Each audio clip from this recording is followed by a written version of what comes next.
On everybody. I wanted to come on here today.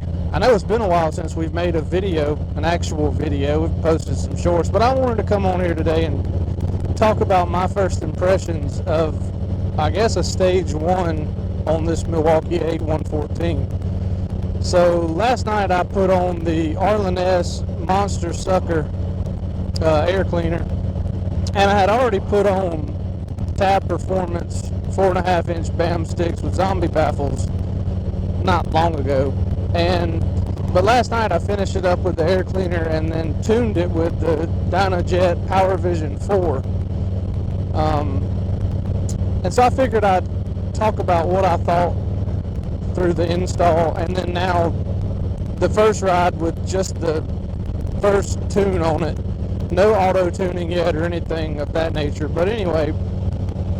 So obviously installing slip-ons is simple. I mean, it's like you take the saddlebags off, and then if I remember right, it's just 4 bolts, 2 on each side and 2 clamps. A very basic install. And most of the time, and this air cleaner was too, they're all relatively simple. I did video some of taking the stock air cleaner off and installing the Monster Sucker, but I haven't posted any of that or anything. It's I don't know, it's a stupid video. It's just so it's only goes one way. So you take your stock air cleaner off, and then I mean it comes with instructions. Now what mine didn't come with is Loctite, which it was supposed to. Luckily I had Loctite, but anyway, it's only what, I don't know, 3, 4, 5, 6, 7, 8 bolts that actually matter, and then the 5 or so that hold the decorative filter cover on.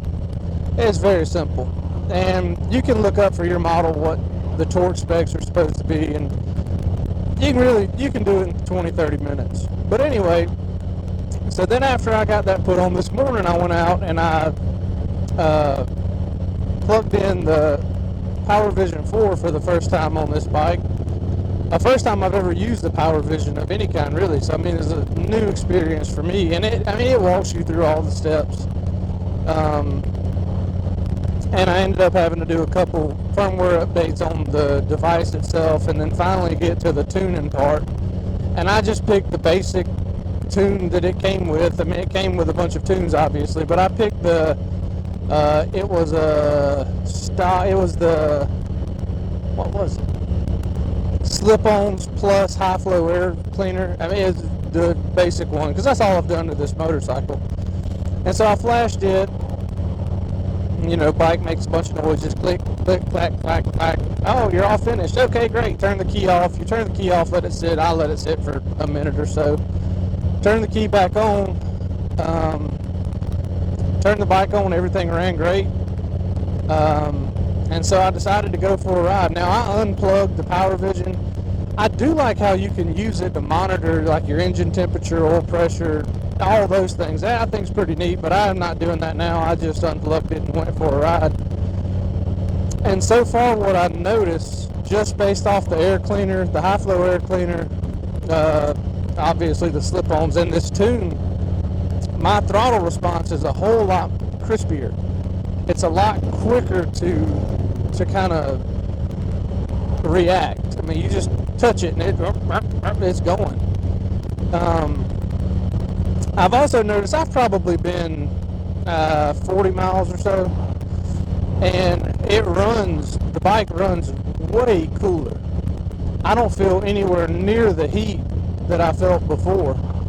I mean, and it's June the 13th, maybe. It's a Saturday in June in Georgia. It's like 150 million degrees. But the heat coming off of the motorcycle is significantly less, which is a great thing.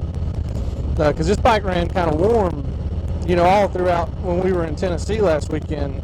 Well, ever since I've ridden this motorcycle, it's always ran warm, never hot, but warm.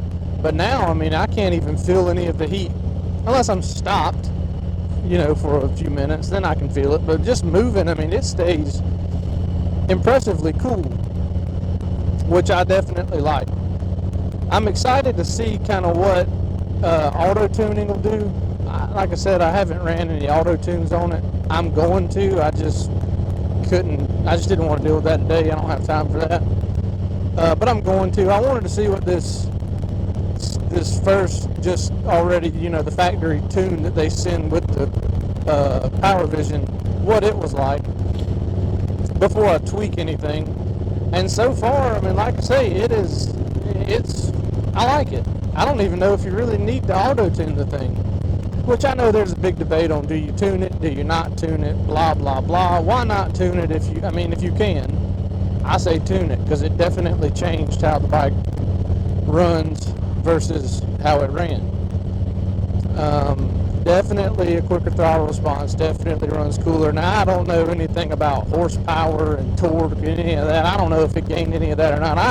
To me, it feels about the same. It may feel like it has a little more torque based off of just the throttle response being so much quicker. But really and truly, I mean, I've been, like I say, 40 miles or so, and it kind of just, it feels the same. It may, like I say, it may have that little extra pep to it, but nothing to write home about. No, you don't. I'm not going to go dyno the thing and see what it's doing as a stage 1. I mean, I don't even know if this is fully classified as stage 1. I still have the cat and the stock header pipe and all, which I'm going to get rid of here sooner rather than later in the first place. But so that's a little update on what I think about my first impression of the Power Vision 4 and the Arlen S Monster Sucker air cleaner. I like the look of it. They've got so many different options. It's really just hard to choose. You just kind of have to pick and hope you like it when it gets here. I mean, in reality, because I couldn't find one of the ones that I bought already on a motorcycle that looked anything like mine. This is just a 2022 Street Glide Special that's black, and then all the other stuff on it's black too, so couldn't find one to compare it to. But anyway, so hopefully in the foreseeable, the nearer future, I'd like to start working on putting a cam in this bike. If you have any experience with cams, feel free to drop a comment down below, some install tips. I've never done a cam. I've watched a lot of videos, and I don't think it can be that hard, but I plan on doing it. I'm thinking about the S&S 465, because from what I've read, the 465 is more torque than horsepower, versus like the 475 is more of a horsepower, high RPM cam. And I read that the 465 is more of your lower RPM torque cam, which I think is what I want. If you've got any knowledge on that or any insight, that'd be great. Drop a comment down below and let's talk about it. I'd be glad to listen. But like I said, that's in the future. Hopefully sooner rather than later, but we'll see how that goes. So, as you've seen the shorts, we'll go over the Tennessee trip real quick. We had a great time. Me and my brother rode up to go to Traveling Tall's Run to the Hill 6. So we left Wednesday, June the 3rd, I think it was, from Georgia, and we rode up to Knoxville. We left Wednesday morning early. So we got there, we got our house and all, we got settled in, we went out and rode a little bit, and then we went and rode the Dragon that afternoon. We rode the Dragon again early Thursday morning before we went and met up with Tall and all the guys and girls at Bootlegger Harley. So throughout the trip, we did a lot of riding. I think I did 1,900 miles in those 4 days. It was a good ride. So we went and, Foothills Parkway. We did a couple of the Harley suggested rides, just me and my brother, after everybody else was finished, because I didn't buy tickets to the banquet or anything, so we just kept riding. I will say Knoxville is a very busy place, though. I mean, just to get there, it took us like 9.5, 10 hours to get there because of traffic. But luckily, throughout later parts of the week, the traffic did get significantly better. But the Dragon, it does get a whole lot more busy on the weekend. So if you've never ridden the Dragon, you're a little intimidated by the Dragon. Don't be. It's not that hard of a ride. Just ride at your own pace. Don't try to, if somebody's behind you, just pull over at one of the spots and let them go around. Or just maintain your speed and stay in your lane, and they'll go around you. Don't push your limits. Ride your ride.